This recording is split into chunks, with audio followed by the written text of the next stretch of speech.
سمعت قبل كده عن الريسيفر البث الارضي اهو قدامك بالظبط اهو. تيونر الريسيفر العادي اللي هو السلك بتاع الدش، والتيونر بتاع الاريال اللي هو بننزله من فوق زي الشاشه القديمه بتاعت زمان.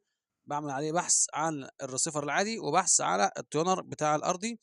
هنا يا جماعه بشغل حوالي 8 قنوات او 9 قنوات تقريبا، اللي هم بتوع الارضي بتاعنا اللي احنا كنا بنجيبه على التلفزيون ايام زمان. بيجيب لنا الاون تايم سبورت اللي هي بتذيع المباريات بتاعتنا لما تبقى هنا في مصر ومش جايه على الفضائيات. الريسيفر ده ممتاز جدا. ادي يا جماعه اسمه جوست، تمام اهو زي ما شايفين. وفي كذا حاجه تاني بنفس المسميات كده ونفس الحاجه دي بالظبط كده، تونر بس ارضي وعادي. بسم الله ما شاء الله، الجهاز ده ممتاز جدا. انا قلت بس النهارده اعرفكم على الريسيفر زي كده.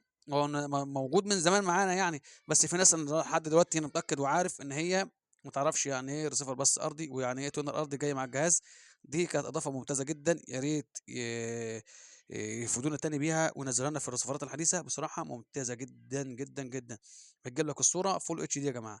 مفيش بقى النبش بتاع زمان والحاجات والنمل والحاجات من دي، لا انسى الكلام دوت. بصراحه حاجه ممتازه جدا. ان شاء الله الرحمن احاول اصور لكم فيديو المره الجايه واوريكم ازاي تتعاملوا معاه، ازاي تبحثوا على القنوات.